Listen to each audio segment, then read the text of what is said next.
Welcome to Vyoma current affairs today. So ఈ class లో మనం ఈ వీక్ లో తెలంగాణ ఇష్యూస్ అన్ని ఒకసారి రౌండ్ అప్ చూద్దాం. Telangana current affairs and Andhra Pradesh సంబంధించి సపరేట్ వీడియో రిలీజ్ చేస్తాం. సో ఫస్ట్ న్యూస్ ఇష్యూ వచ్చేసి విశిష్ట తెలుగు భాష, దీనికి సంబంధించి ఒక బుక్ ని రాశారు, దాన్ని రిలీజ్ చేశారు అన్నమాట. విశిష్ట తెలుగు భాష అన్న పుస్తకాన్ని మనకు చెన్నైలో దీన్ని ఎక్కడ ఆవిష్కరించారంటే చెన్నైలో. అయితే ఈ మధ్య కాలంలో మనకు ప్లేసెస్ డేట్స్ ఏమి అడగట్లేదు. ఒకప్పుడు అడిగేవాళ్ళు ఏ ప్రాంతంలో ఏ డేట్ అడగ. సో ఇప్పుడు కాన్సెప్ట్ తెలుసుకుంటే సరిపోతుంది. మరి చెన్నపురి తెలుగు అకాడమీ అని చెప్పి ఉంది మనకు. చెన్నపురి తెలుగు అకాడమీ. ఈ చెన్నపురి తెలుగు అకాడమీ ఆధ్వర్యంలో డాక్టర్ తూమాటి సంజీవరావు ఈ పుస్తకాన్ని రాశారు. ఇది మనకి ఇంపార్టెంట్. తూమాటి సంజీవరావు ఆయనే ఈ బుక్ రాశారు. అండ్ మరి ఈ పుస్తక రచనకు ఏంటి కారణం, ఎందుకు రచించారు అంటే తెలుగు భాషకు ప్రాచీన హోదా లభించి పుష్కర కాలం అయింది, అంటే 12 years అయింది అనమాట. తెలుగు భాషకు ప్రాచీన హోదా దక్కి 12 years పూర్తయింది. ప్రాచీన హోదా ఎన్ని భాషలకు ఉంది అని అంటే ప్రాచీన హోదా ప్రస్తుతం మనకు 6 భాషలకు ఉంది. అండ్ మరి ప్రాచీన హోదా అనేది ఏ భాషలకు ఇస్తారు అని చెప్పి అడుగుతారు. సో కొన్ని లక్షణాలు ఉండాలి ఒక భాషకు. అలా ఉన్న ఆయా లాంగ్వేజెస్ కు మనకు ప్రాచీన హోదా అనేది కల్పిస్తారనమాట. నేను చెప్పినట్టు ఏ లాంగ్వేజెస్ కూడా ఇయర్స్ తో సహా కూడా చెప్తాను నేను మీకు. లైక్ ఒక భాషకు ప్రాచీన హోదా ఇవ్వాలి అంటే 1500 to 2000 years ఉండాలి ఆ భాషకు సంబంధించిన చరిత్ర. అదేవిధంగా ప్రాచీన కాలం నాటి సాహిత్య పుస్తకాలు, ఆ లిటరేచర్ అండ్ వారసత్వంగా ఆ భాషను మాట్లాడుతూ ఉండే జనం, అదేవిధంగా ఎక్కడి నుంచో అరువు తెచ్చుకున్న పదాలతో కాకుండా మాక్సిమం వర్డ్స్ అనేవి ఉద్భవించి ఉండాలి. ఆ భాషకు చెందినవి, ఆ భాష మనకు అక్షరాలతో జనించినవి అయి ఉండాలి. అండ్ ఆధునికంగా ఆ భాష సాహిత్యం నుంచి ప్రాచీన భాషకు వైవిధ్యంతో కూడుకొని ఉండాలి. అంటే భాషలో మార్పు అనేది అనివార్యం అనమాట. కొంచెం మార్పు అనేది రావాలి. ఫర్ ఎగ్జాంపుల్ మీరు ఎప్పుడో రచించిన కన్యాశుల్కం చదవండి. ఆ కన్యాశుల్కం అనే బుక్ వచ్చేసి తెలుగు బుక్. అది ఇప్పుడు అందులోని టెర్మినాలజీ మనం వాడట్లేదు. లైక్ ఫర్ ఎగ్జాంపుల్ ఇష్టా అని అక్కడ ఎండింగ్ ఆ బుక్ చదివితే మీకు తెలిసిపోతుంది అనమాట. వచ్చారశ్చట్రా అంటారు. వచ్చారశ్చట్రా అని వాడకం ఉంది ఆ బుక్ లో. వచ్చారశ్చట్రా అని. ఇప్పుడు మనం వచ్చారా, రాలేదా, వచ్చారా ఇట్లా అడుగుతామా, రైట్? అంతేగాని వచ్చారశ్చట్రా ఇట్లా అడగం. సో ఇట్లా ప్రాచీన భాషకు కాస్త భిన్నంగా ఉండాలి, కానీ అవే పదాలు అవే అక్షరాలతో కూడుకొని ఉండాలి. ఇలాంటి లక్షణాలు కలిగి ఉన్న భాషలకు ప్రాచీన హోదా అనేది కల్పిస్తారు. మరి భారతదేశంలో ప్రాచీన హోదా పొందిన మొట్టమొదటి భాష ఏదంటే 2004 లో తమిళనాడుకు వచ్చింది. సో తమిళ్ మొట్టమొదటి భాష. అయితే ఇవి ఏ ప్రాతిపదికన ఇచ్చారంటే ఇక రాజకీయ అవసరాలు కూడా ఉన్నాయి. అప్పట్లో తమిళ భాషలకు సంబంధించిన మద్దతు అవసరమైంది కేంద్ర స్థాయిలో. కాబట్టి తమిళ ప్రజలను ప్రసన్నం చేసుకోవడానికి, తమిళ పార్టీలను ప్రసన్నం చేసుకోవడానికి కూడా తీసుకున్నారు. ఆ తర్వాత 2005 లో సాంస్క్రిట్ లాంగ్వేజ్ కి ప్రాచీన హోదా కల్పించారు. అండ్ ఆ తర్వాత కన్నడ 2008 లో కన్నడ. ఇవి ఇయర్స్ తో సహా గుర్తుపెట్టుకోవాలి. సో చాలా సందర్భాల్లో అడిగారు ఇవి. అండ్ అదే విధంగా అదే సంవత్సరం 2008 లో తెలుగు. 2008 లో తెలుగు. అండ్ దెన్ 2013 లో మనకు మలయాళం. సో అన్ని కూడా దక్షిణాది భాషలే. ఆ తర్వాత 2014 లో ఒడియా. ఈ విధంగా మనకు ప్రాచీన హోదా అనేది 1 2 3 4 5 6 ఈ 6 లాంగ్వేజెస్ కు ఇప్పటి వరకు ఇచ్చారు. సో అండ్ దీనికి సంబంధించిన మనకు ఇప్పుడు ఈ సంవత్సరంతో 12 సంవత్సరాలు పూర్తయింది కాబట్టి ఈ బుక్ ను రాశారనమాట, తెలుగు భాష విశిష్ట. సో అదే విధంగా మనం ప్రస్తుతం భారతదేశంలో తెలుగు భాష ఎక్కడెక్కడ అధికారిక భాషగా ఉంది అని అంటే ఆంధ్రప్రదేశ్, తెలంగాణతో పాటు మనకు పుదుచ్చేరిలో కూడా అధికారిక భాషగా ఉంది. పుదుచ్చేరిలో మనకు యానాం ప్రాంతంలో తెలుగు మాట్లాడే వాళ్ళు ఉన్నారు. కాబట్టి అక్కడ ఆ ప్రాంతంలో తెలుగును అధికారిక భాషగా గుర్తించారు. అండ్ అక్కడ మాహేలో ఈ మలయాళం మాట్లాడే ప్రజలు ఉంటారు కాబట్టి మలయాళం కూడా వాళ్ళకి సంబంధించిన అధికారిక భాష. పుదుచ్చేరిలో అక్కడ తమిళనాడు ఎక్కువ మాట్లాడే వాళ్ళు ఉంటారు కాబట్టి తమిళం కూడా అక్కడ అధికారిక భాష. ఈ విధంగా 3 అధికారిక భాషలు ఉన్నాయి. బట్ ఎనీవే మనకు తెలుగు ఉంది కాబట్టి మనం చదువుతున్నాం. భారతదేశంలో తెలుగును అధికారిక భాషగా కలిగిన ప్రాంతాలు ఆంధ్రప్రదేశ్, తెలంగాణ తెలుగు రాష్ట్రాలు, అదేవిధంగా పుదుచ్చేరి. అదేవిధంగా తెలుగు విశిష్టత ఏంటంటే దక్షిణాఫ్రికాలో గుర్తింపు పొందిన మైనారిటీ భాషల్లో ఇది కూడా ఉంది.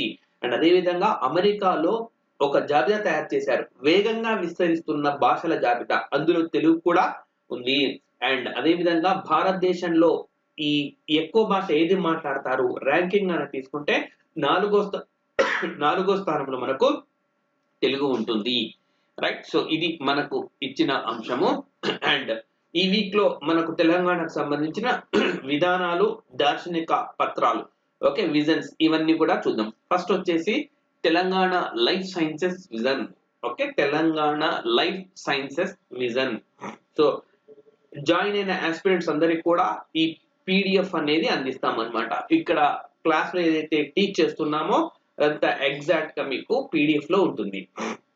సో మరి first issue Telangana life sciences vision. రాష్ట్ర పరిశ్రమల శాఖ రూపొందించింది దీన్ని. సో లైఫ్ సైన్సెస్ విజన్ లేదా జీవశాస్త్రాల దార్శనికత. సో ఇంపార్టెంట్, ఇది కూడా విజన్స్ ఎప్పుడు ఇంపార్టెంట్. జీవశాస్త్రాల దార్శనికత, జీవశాస్త్రాల దార్శనికత విజన్ అన్నమాట. దార్శనికత అంటే విజన్ ఇంగ్లీష్ లో. 2013 మనకు ఓకే రాష్ట్ర మంత్రి కేటీఆర్ విడుదల చేశారు. సో ఏంటి ఇందులో ఇంపార్టెంట్ పాయింట్స్ అంటే వచ్చే 10 ఏళ్లలో తెలంగాణ ప్రాంతం ఏదైతే ఉందో తెలంగాణ ప్రాంతాన్ని మరి ఆసియాలో జీవశాస్త్రాల అంశాలు, లైఫ్ సైన్సెస్ విభాగంలో, జీవశాస్త్రాల సమూహంలో ఆసియాలో అగ్రస్థానంలోకి తీసుకెళ్ళాలి. ఓకే, సో ఆసియాలో జీవశాస్త్రాల విభాగంలో ఆసియాలో తెలంగాణను అగ్రస్థానానికి తీసుకెళ్ళాలి. ప్రపంచంలో మరి అగ్రస్థానంలో ఉన్న సమూహాల్లో ఒకటిగా తీసుకెళ్ళాలి. రైట్. సో అంటే తెలంగాణ ప్రపంచవ్యాప్తంగా పేరు దక్కించుకోవాలి, ఆసియాలో అగ్రస్థానంలో ఉండాలి అన్న ఒక లక్ష్యము. ఎప్పటి వరకు ఇది? 10 సంవత్సరాల్లో, అంటే 2030 నాటికి. కాబట్టి విజన్ 2020లో 2030 నాటికి సాధించే లక్ష్యాలను పేర్కొన్నారు. అండ్ అదే విధంగా తెలంగాణ ఔషధ రంగం విలువలను వచ్చే 10 ఏళ్లలో 7.45 లక్షల కోట్లకు చేర్చడం. రైట్. సో 7.45 లక్షల కోట్లు. ఓకే, లక్షల కోట్లు తెలంగాణలో ఔషధ రంగం విలువను, ఓకే, ఔషధ రంగం విలువను వచ్చే 10 ఏళ్లలో 2030 నాటికి 7.45 lakh crore కి చేర్చాలన్నమాట. అదేవిధంగా పారిశ్రామిక సమూహాల ఆదాయాన్ని 3.72 lakh crore కు చేర్చడం. సో ఇది లక్ష్యం. అదేవిధంగా ఏటా ఈ ఔషధ రంగంలో లేదా జీవశాస్త్ర రంగంలో 15% వృద్ధిని సాధించడం. ఏటా వార్షిక వృద్ధి అంటే 100% ఇప్పుడు సాధిస్తే నెక్స్ట్ 115 రావాలి, ఆ తర్వాత 15% ఆఫ్ 115. ఈ విధంగా మనకు లక్ష్యాలు అనేవి ఉన్నాయి. అండ్ ఇదే విధంగా ఈ తెలంగాణ లైఫ్ సైన్సెస్ విజన్ 2020ని రిలీజ్ చేసినప్పుడే మనకు తెలంగాణ పిలుస్తుంది అని చెప్పి ఒక చిన్న కాన్సెప్ట్ ను కూడా చెప్పారు. తెలంగాణ పిలుస్తుంది. మనకి ఎగ్జామినేషన్ లో ఎలా అడుగుతారు? తెలంగాణ పిలుస్తుంది అని ఇటీవలి కాలంలో పేర్కొన్నారు. ఇది దేనికి సంబంధించింది అని చెప్పి. సో తెలంగాణ పిలుస్తుంది దేనికి సంబంధించింది అంటే ఉన్నత విద్యను పూర్తి చేసుకుని విదేశాలకు వెళ్ళిన మన తెలంగాణ యువతను మళ్ళీ తిరిగి రప్పించే ఉద్దేశంతో ఇచ్చిన పిలుపు. సో తెలంగాణ పిలుస్తుంది అనంటే ఇక్కడ అవకాశాలు ఉన్నాయి, వీటిని చేజిక్కించుకోండి అని చెప్పి పిలుపునివ్వడం. ఎవరికి? పట్టభద్రులు, అంతకన్నా ఎక్కువ స్థాయి చదువుకున్న వాళ్ళు, ఐటీ రంగంలో స్థిరపడ్డ యువత, వీళ్ళందరినీ కూడా తెలంగాణ పిలుస్తుంది అని చెప్పి మరి పిలుపునిచ్చారు. ఇక్కడ అవకాశాన్ని సద్వినియోగం చేసుకోండి అని చెప్పి చెప్పడం అన్నమాట. Important issue. సో ఇటీవలి కాలంలో తెలంగాణ పిలుస్తుంది అన్న పిలిపించారు. ఇది ఎవరిని రమ్మని చెప్పి ఇట్లే రకరకాలుగా ఇస్తారు. పట్టభద్రులు ఆపై చదువుకున్న వాళ్లకు పిలుపునివ్వడం, లేదా సౌదీ కంట్రీస్ లో మరి చిన్న చిన్న ఉద్యోగాలు చేస్తున్న వాళ్ళకి ఇట్లా ఆప్షన్స్ ఇస్తారు. మనకేంటిది? పట్టభద్రులు అంతకు మించిన వాళ్ళకు సంబంధించిన అంశం ఇది. రైట్.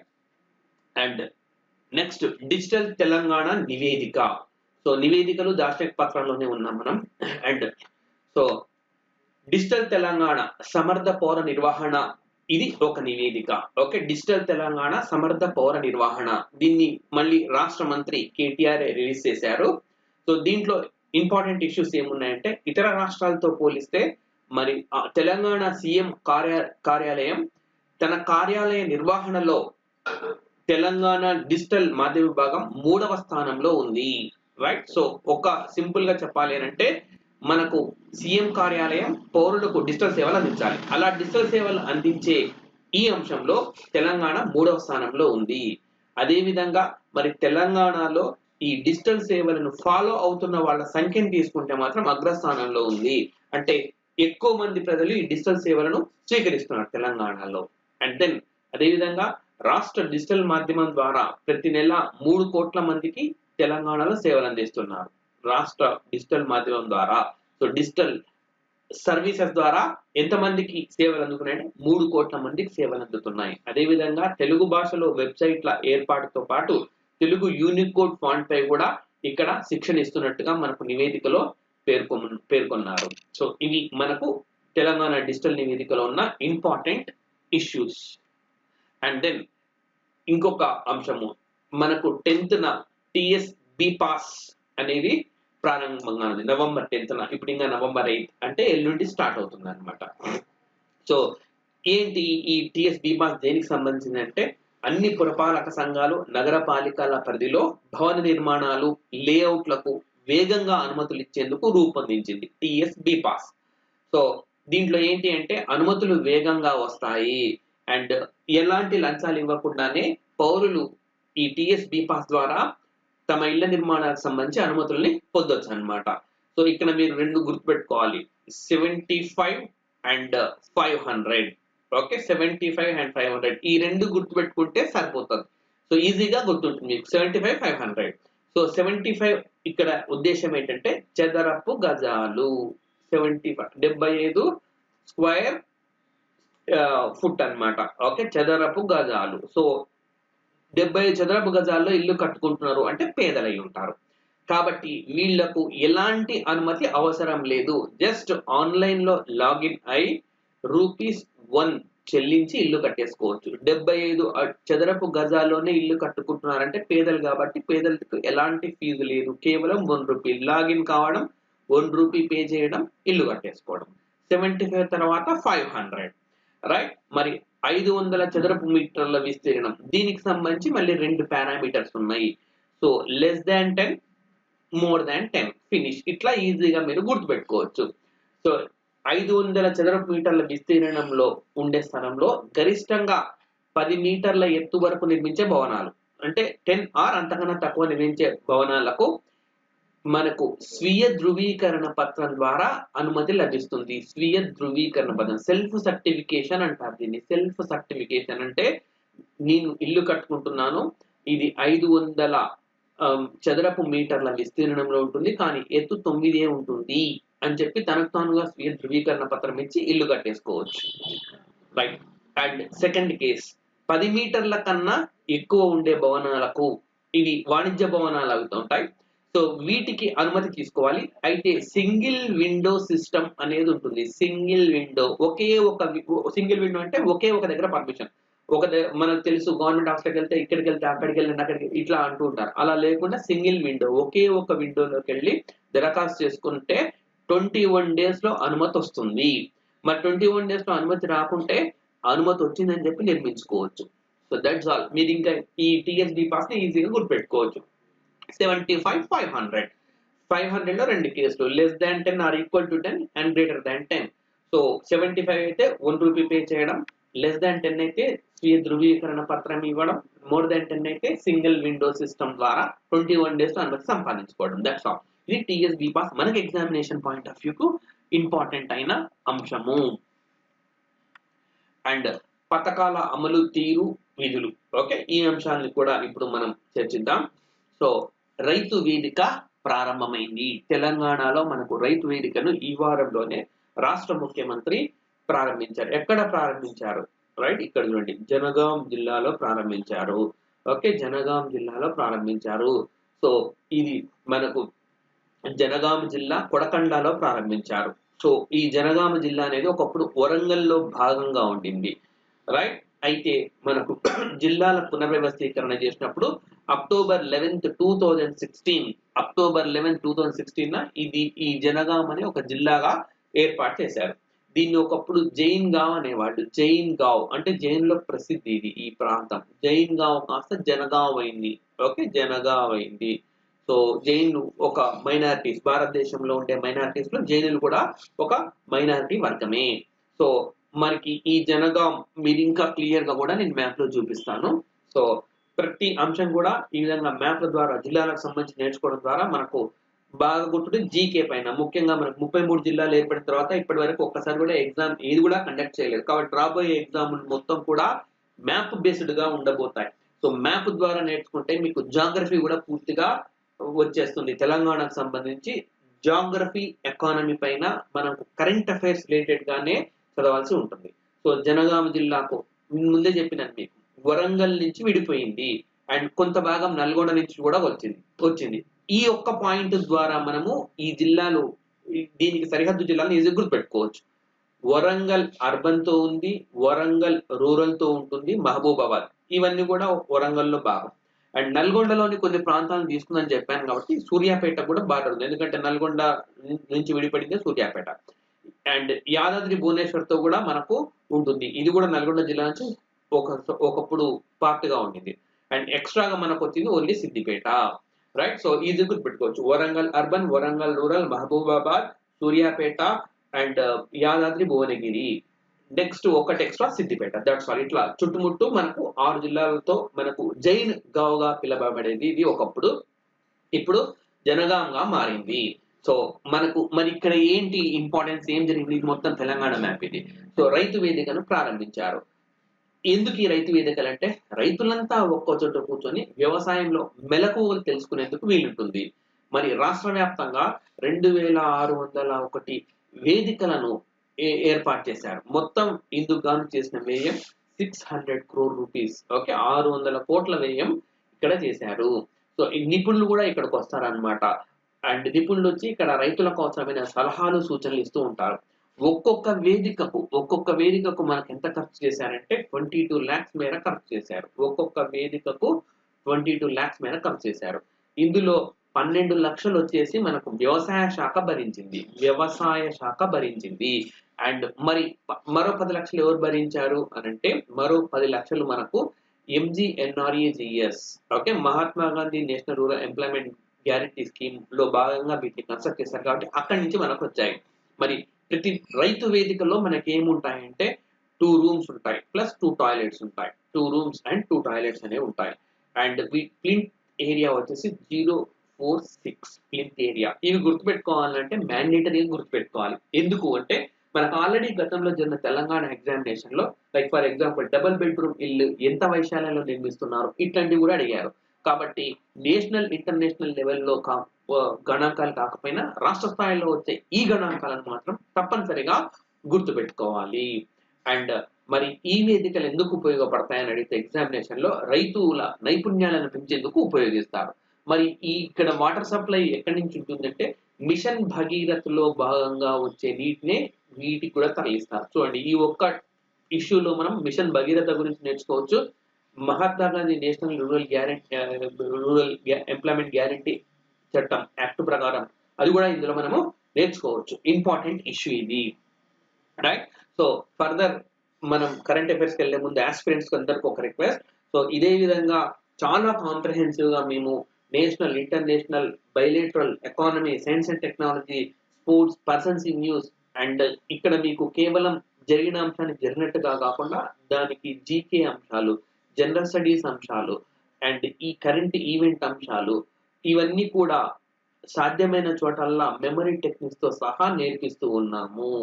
సో రానున్న కాంపిటేటివ్ ఎగ్జామినేషన్స్ లో సక్సెస్ సాధించాలనుకునే ప్రతి ఆస్పిరెంట్ కి ఈ కోర్సు మ్యాండేటరీ అని మేము చెప్తున్నాం. సో 99 రూపీస్ పే చేయడం ద్వారా 1 month కరెంట్ అఫైర్స్ మీరు పొందొచ్చు. ఈ నవంబర్ 99 రూపీస్ ఎవరైతే ఎన్రోల్ చేసుకుంటారో వాళ్ళకు July, August, September month current affairs కూడా ఇస్తున్నారు. అదేవిధంగా ప్రతి నెల అయిపోయిన వెంటనే ఫస్ట్ 10 days లో మీకు 2 ఎగ్జామినేషన్స్ కూడా కండక్ట్ చేస్తున్నాము. సో 25 క్వశ్చన్స్ తోటి 2 ఎగ్జామ్స్ అంటే టోటల్ 50 క్వశ్చన్స్ అనేవి పూర్తిగా ఈ 2 పేపర్లని ఎక్స్ప్లెయిన్ కూడా చేయబోతున్నాం. అంతే కాదు, ప్రతి నెల యోజనను కూడా క్లియర్ గా మనం ఎక్స్ప్లెయిన్ చేయబోతున్నాము. సో యోజన కూడా క్లాస్ ఉంటుంది. మనకు తెలిసిందే యోజన ఎంత కీలకమైందో కాంపిటేటివ్ ఎగ్జామినేషన్స్ కు. సో ఈ విధంగా అన్ని news papers and magazine, important Yojana magazine ఇలా మిమ్మల్ని తీసుకురావడం వల్ల రానున్న కాంపిటేటివ్ ఎగ్జామినేషన్స్ లో మీ కాంపిటీటర్ కంటే మీరు ఎడ్జ్ లో ఉండే విధంగా తీర్చిదిద్దిందే ఈ week cat course Vyoma current affairs today. So interest ఉండే ఆస్పిరెంట్స్ అందరూ కూడా వెంటనే ఈ యాప్ ను డౌన్లోడ్ చేసుకొని క్లాసులు వినండి. So Telangana, Andhra Pradesh current affairs కూడా చాలా డీటెయిల్ గా బేసిక్స్ తో సహా మేము ఇక్కడ కవర్ చేస్తాం. రైట్. సో నెక్స్ట్ న్యూస్ ఇష్యూకి వెళ్దాం. మరి ఇప్పుడే చెప్పాను ఉపాధి అని. సో తెలంగాణకు సంబంధించి ఉపాధికి మనకు కొంత డేటా అనేది రిలీజ్ అయింది. సో గడిచిన 3 ఆర్థిక సంవత్సరంతో పోలిస్తే ఈ ఏడాది అంటే 2021 ఓకే 2021 లో ఉపాధి హామీ రోజులు మనకు మాక్సిమం డేస్ గరిష్ట స్థాయిలో తెలంగాణ వినియోగించుకుంది. సో 1.6 lakh ఫ్యామిలీస్ కు ఇప్పటికే 100 డేస్ పని కల్పించారు. మనకు ఉపాధి హామీ పథకం ఇదే. సో 100 డేస్ పని కల్పించాలని చెప్పి ఆల్రెడీ 1.6 ఫ్యామిలీస్ కు. మరి ఇలా కల్పించడంలో మొత్తం తెలంగాణ 33 జిల్లాలో అగ్రస్థానంలో ఉన్న జిల్లా కామారెడ్డి. రైట్. సో కామారెడ్డి జిల్లా ఇది చూడండి. కామారెడ్డి మనకు అప్పుడు నిజామాబాద్ లో భాగంగా ఉండింది కాబట్టి మరి నిజామాబాద్ తో ఈ జిల్లాకు సరిహద్దు ఉంది. అండ్ అదే విధంగా మనకు మెదక్ జిల్లాతో సరిహద్దు ఉంది, నిజామాబాద్ కి మెదక్ కి మధ్యలో. మరి సిద్దిపేట అండ్ మనకు రాజన్న సిరిసిల్ల, అదే విధంగా సంగారెడ్డి, ఇట్లా ఇన్ని జిల్లాలతోటి సరిహద్దు ఉంది. అదే విధంగా 2 రాష్ట్రాలతోటి మహారాష్ట్ర అండ్ కర్ణాటక 2 రాష్ట్రాలతో సరిహద్దుతో పాటు మనకు 5 తెలంగాణ జిల్లాలతో సరిహద్దు ఉన్న జిల్లా ఏది అని అంటే కామారెడ్డి. ఈ ఏడాది ఉపాధి హామీ పథకంలో అగ్రస్థానంలో ఉన్న జిల్లా ఏది అని అంటే కామారెడ్డి. సో ఇంపార్టెంట్ అన్నమాట మనకి ఇది కామారెడ్డి కూడా. And right. సో ఉపాధి కల్పనలో ఈ జిల్లా మనకు అగ్రస్థానంలో ఉంది. కామారెడ్డి మనకు ఈ జిల్లాకు సంబంధించిన పాత పేరు కోడూరు. ఇది కూడా మనకు అక్టోబర్ 11 నాడే ఏర్పాటైంది. Right. And next news issue, ప్రతి మండలంలో ఆగ్రో కేంద్రాలు. సో రాష్ట్ర వ్యాప్తంగా రైతు సేవా కేంద్రాలను ఏర్పాటు చేయాలని రాష్ట్ర ఆగ్రో ఇండస్ట్రీస్ డెవలప్మెంట్ కార్పొరేషన్ మనకు ఒక ఇంపార్టెంట్ డిసిషన్ తీసుకుంది. దీనికి లక్ష్యం మనకు చాలా చాలా ఇంపార్టెంట్. ప్రతి మండలంలో ఆగ్రో కేంద్రాలను ఏర్పాటు చేయాలన్నారు. దీని లక్ష్యం ఏంటి అని. సో నేను ఆప్షన్స్ చెప్తాను వినండి. 1, రైతులకు నాణ్యమైన విత్తనాలు, ఎరువులు అందించడం. సో ఎవరైనా సరే ఇది చూడంగానే ఎస్ కరెక్ట్ అనుకుంటారు. నిజమే, ఇది కరెక్ట్. రైతులకు విత్తనాలు, ఎరువులతో పాటు రైతులకు కావాల్సిన వివిధ వస్తువులను నాణ్యమైన ధరలకు ఇవ్వడం అన్నది ఒక లక్ష్యం. అది అందులో ఇంపార్టెంట్. అండ్ నెక్స్ట్ నిరుద్యోగులకు ఉపాధి కల్పించడము. సాధారణంగా చాలా మంది దీన్ని ఆప్ట్ చేయరు, బట్ ఇది కూడా కరెక్ట్. సో ఆగ్రో కేంద్రాల ప్రధాన లక్ష్యం ఏంటి అని ఎగ్జామినేషన్లు అడిగితే మనం 2 అంశాలను పెట్టాల్సి వస్తుంది ఆన్సర్ గా. ఏంటంటే నిరుద్యోగులకు ఉపాధి, రైతులకు నాణ్యమైన విత్తనాలు, ఎరువులు అందించడం. సో ప్రతి మండలంలో 3 ఆగ్రోస్ కేంద్రాల రైతు సేవా కేంద్రాలను ఏర్పాటు చేయాలని నిర్ణయించింది. వీటిని నిరుద్యోగులకు అప్పగించనుంది. ఈ విధంగా ఉపాధి కల్పించడం, రైతులకు మేలు చేయడం, ఈ విధంగా చేస్తున్నారు. సో ఇప్పటికే 591 రెవెన్యూ మండలాలు ఉన్నాయి మనకు. ఇంట్లో 732 కేంద్రాలను ఇప్పటికే ప్రారంభించేశారనమాట. సో 7 రకాల సేవలు అందుబాటులో ఉంటాయి. ఎన్ని రకాల సేవలు అందుబాటులో ఉంటాయి ఆగ్రో కేంద్రాలు అని అడుగుతారు. 7 రకాల సేవలు. ఇలా కూడా అడిగే అవకాశం ఉందంటే ఉంది. కేసీఆర్ కిట్ లో ఎన్ని వస్తువులు అని చెప్పి అడిగారు మన ప్రీవియస్ ఎగ్జామినేషన్ లో. కాబట్టి మనకు స్టేట్ లెవెల్ ఎగ్జామినేషన్స్ లో ఈ చిన్న చిన్న మైన్యూట్ డేటా కూడా చాలా ఇంపార్టెంట్. సో వాటిని ఫోకస్ చేస్తూ ఇక్కడ మనం క్లాసెస్ అనేవి కండక్ట్ చేస్తాం. నెక్స్ట్ జల్ జీవన్ మిషన్ లో రాష్ట్రం పురోగమిస్తుంది. సో జల్ జీవన్ మిషన్ లో అమల్లో మరి తెలంగాణ ఎన్ని లక్షల గృహాలకు వాటర్ సప్లై చేస్తుందంటే 54.37 lakh హౌసెస్ కు 54.37 లక్షల గృహాలకు నల్లాల ద్వారా తాగునీటిని సరఫరా చేస్తూ ఉన్నారు. సో అండ్ ఓకే, మరి ఇందుగాను రాష్ట్ర పథకం అమలు చేసిన పథకం ఏంటి అంటే mission Bhagiratha. Okay, mission Bhagiratha అనే ఈ పథకం ద్వారా రాష్ట్ర ప్రభుత్వం అమలు చేస్తూ ఈ స్కీమ్ అమలు చేస్తూ ఉందన్నమాట. 54.37 లక్షల గృహాలకు నల్లాల ద్వారా నీటి అందిస్తుంది. మరి ఇందులో అగ్రస్థానంలో ఉన్న రాష్ట్రం ఏది దేశం అంటే గుజరాత్. సో గుజరాత్ తర్వాత మన తెలంగాణనే రెండో ప్లేస్ లో ఉంది. సో అదేవిధంగా మనకు తెలిసిందే కేంద్ర ప్రభుత్వం కూడా జల్ జీవన్ మిషన్ ను అమలు చేస్తూ ఉంది. 2000 మనకు ఆగస్ట్ 15 నాడు జరిగిన ఈ స్పీచ్ లో, ఆగస్ట్ 15 నాడు నరేంద్ర మోడీ తాను ఇచ్చిన స్పీచ్ లో జల్ జీవన్ మిషన్ ను ప్రస్తావించారు ఆయన, జల్ జీవన్ మిషన్. సో అందులో భాగంగానే ఇది కూడా మనం చెప్పుకోవచ్చు అనమాట, జల్ జీవన్ మిషన్ ను. సో గుజరాత్ 74.88 లక్షల గృహాలకు సరఫరా చేస్తుంది, 74.88 lakh houses, వెరాస్ Telangana 54.37 lakh houses. Okay, లక్షల గృహాలు ఇస్తూ రెండో ప్లేస్ లో ఉంది, రైట్. అండ్ దెన్ కాళేశ్వరం నిర్వహణకు ఆధునిక వ్యవస్థ.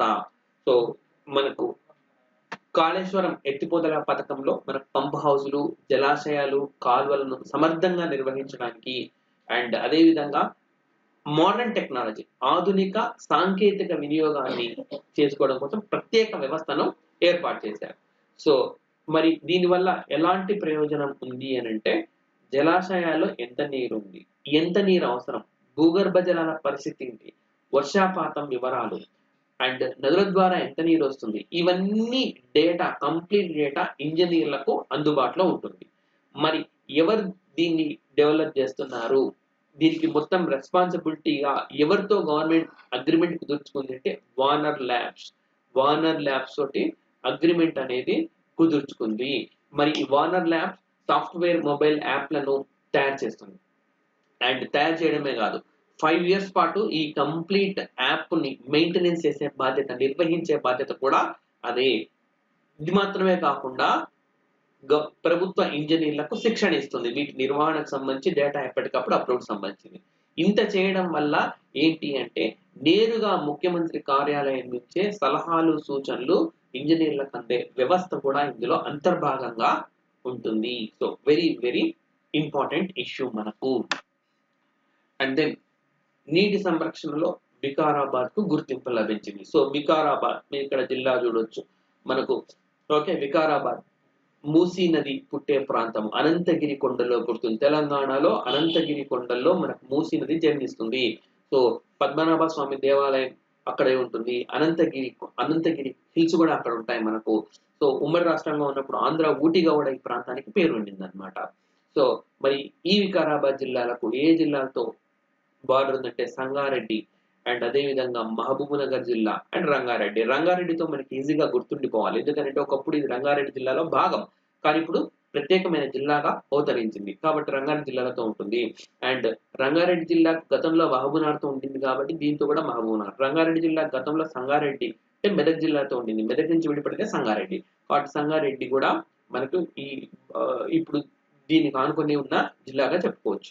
అండ్ దెన్ కర్ణాటక రాష్ట్రంతో కూడా దీనికి సరిహద్దు ఉంది, రైట్. సో తాండూరు ఆ ప్రాంతం దాటామంటే ఇంకా మనకు రైట్, మనందరికి తెలిసిందే, తాండూరు ప్రాంతం దాటామంటే ఖచ్చితంగా కర్ణాటక ప్రాంతంకే వెళ్ళిపోయినట్టు మనం. సో ఈ విధంగా మనకు ఇటీవలి కాలంలో వికారాబాద్ మనకు న్యూస్ ఉండడం రెండోసారి. మనం రెగ్యులర్ క్లాసెస్ లో కూడా నేను మీకు చెప్పాను, భారతదేశంలోనే మొట్టమొదటిసారిగా భారత రైల్వే వ్యవస్థలో ఈ రైల్వే ప్రమాదాల నివారణకు టీకాస్ అనే ఒక ప్రత్యేక వ్యవస్థను మనకు వికారాబాద్ దగ్గరనే ఏర్పాటు చేశారు. కాబట్టి వికారాబాద్ మనకు ఇటీవల కాలంలో పెద్ద ఎత్తున న్యూస్ నిలిచింది. అదే విధంగా నీటి సంరక్షణకు సంబంధించి మనకు వికారాబాద్ దక్షిణ భారతదేశంలో అత్యుత్తమ ప్లేస్ గా నిలిచిన ఒక జిల్లా అన్నమాట. నిజానికి ఉత్తర భారతదేశంలో 3 జిల్లాలు, దక్షిణ భారతదేశంలో 3 జిల్లాలు ఉన్నాయి. దక్షిణ భారతదేశంలో ఎంపికైన 3 జిల్లాల్లో 2 తెలుగు రాష్ట్రాల నుంచి ఎన్నికైన ఏకైక జిల్లా ఏది అని అంటే వికారాబాద్. అండ్ ఓకే, మనకు ఈ జిల్లాలో ఎందుకు ఎంపికైందంటే ఇక్కడ ఇంకుడు గుంతలు చేపట్టడం, సేద్యపు కుంటలు జిల్లాలో చేపట్టిన రకరకాల అంశాలకు సంబంధించి, రైట్, బెటర్ వాటర్ మేనేజ్మెంట్ నేపథ్యంలో నీటి సంరక్షణ అవార్డును మనకు జాతీయ జల్ శక్తి అభియాన్ ప్రకటించింది. నెక్స్ట్ న్యూస్ ఇష్యూస్, జాతీయ రహదారుల మరమ్మతులకు నిధుల విడుదల. సో మనకి తెలంగాణలో తెలిసిందే, దెబ్బతిన్న జాతీయ రహదారుల మరమ్మతులకు కేంద్రం 200 crores రిలీజ్ చేసింది. సో ఇటీవలి వర్షాలకు మనకు 380 kilometers మేర జాతీయ రహదారులు దెబ్బతిన్నాయి. సో మరి 31 March 2019 నాటికి ఇది మీకు NHAIలో దొరుకుతున్న data, national highway authority of India వాళ్ళ అధికారిక వెబ్సైట్లో దొరుకుతున్న డేటా. కేవలం అధికారిక వెబ్సైట్లో లభించే డేటాలు మాత్రమే మనం పరిగణిస్తున్నాం. సో తెలంగాణలో మొత్తం జాతీయ రహదారుల సంఖ్య 23 అండ్ తెలంగాణలో అతిపెద్ద పొడవైన జాతీయ రహదారి 44 512.65 కిలోమీటర్స్ అనేది ఉంది, రైట్. సో నాగ్పూర్, హైదరాబాద్, బెంగళూరు గుండా వెళ్ళే జాతీయ రహదారి 44 అండ్ తెలంగాణలో జాతీయ రహదారుల పొడవు 3795 కిలోమీటర్స్, రైట్. మొత్తం తెలంగాణలో జాతీయ రహదారుల కిలోమీటర్ల పొడవు. సో అండ్ ఓకే, ఇది రివ్యూ కాబట్టి మా క్లాసెస్ అన్ని ఎలా ఉంటాయో మీకు ఓకే చూపించాలని చెప్పి, అండ్ ఇప్పుడు నేను ఏదైతే చెప్పానో అది మొత్తం మీకు PDF రూపంలో వస్తుంది. సో ప్రతి అంశాన్ని కూడా ఓకే మేము ఇక్కడ క్షుణ్ణంగా ఎక్స్ప్లెయిన్ చేస్తున్నాం మా రెగ్యులర్ క్లాసెస్ లో. సో పెట్టుబడులు ఒప్పందాలు అని చెప్పి మనకు తెలిసి తెలంగాణ సోనా మార్కెటింగ్ ఒప్పందం ఏ సంస్థ జరిగింది, ఇవన్నీ కూడా రెగ్యులర్ క్లాసెస్ లో ఎక్స్ప్లెయిన్ చేశాం. సో అండ్ ఇతర అంశాలు కూడా ఉన్నాయి. మనకు పోషకాహారంపై మీరు ఎక్సర్సైజ్ శిక్షణ ఇచ్చింది అండ్ నాళాల అభివృద్ధికి ప్రత్యేక విభాగం. ఈ సందర్భంగా మనకి తెలంగాణలోనే మొట్టమొదటి మహిళా ఇంజనీర్ ఆమెకు బాధ్యతలు అప్పగించారు. సో ఎవరు, ఇట్లాంటి అంశాలన్నీ హైకోర్టు తీర్పు ఆక్రమణలకు సంబంధించి సో 111 జీవో 113 జీవోలను ప్రశ్నించింది హైకోర్టు ఈ సందర్భంగా. అండ్ నియామకాలు, రాష్ట్రాల్లో జరిగే నియామకాలు, ఇవన్నీ కూడా ప్రతి వారం మేము క్షుణ్ణంగా మేము ఆస్పిరెంట్స్ కి ఎక్స్ప్లెయిన్ చేస్తున్నాం. సో అండ్ ఇంట్రెస్ట్ ఉండే ఆస్పిరెంట్స్ అందరూ మనకు రానున్న కాలంలో మున్సిపల్ శాఖలో జాబ్స్ రానున్నాయి. అదేవిధంగా సాక్షాత్తు హోంమంత్రి చెప్పిన దాని ప్రకారం మనకు దాదాపు 20,000 మనకు యూనిఫామ్ పోస్ట్ లో నోటిఫికేషన్ రానున్నాయి. అండ్ ఇవి మాత్రమే కాకుండా డిసెంబర్లో Group 1 అండ్ Group 3 నోటిఫికేషన్లు కూడా రానున్నాయి. ఈ నేపథ్యంలో ఇప్పటి నుంచే మీరు general studies, GK, current affairs సమాయత్తం చేసేందుకు వ్యోమ మీకు తోడుంటుందని చెప్తున్నాం. సో ఓకే, కాబట్టి ఆస్పిరెంట్స్ రిక్వెస్ట్ చేస్తున్నాం, యాప్ ని డౌన్లోడ్ చేసుకోండి. సో ₹99 పే చేస్తే 1 month కరెంట్ అఫైర్స్ మీకు దాదాపుగా 30 వీడియోస్ ప్లస్ PDFs అనేవి వస్తాయి. Thank you very much.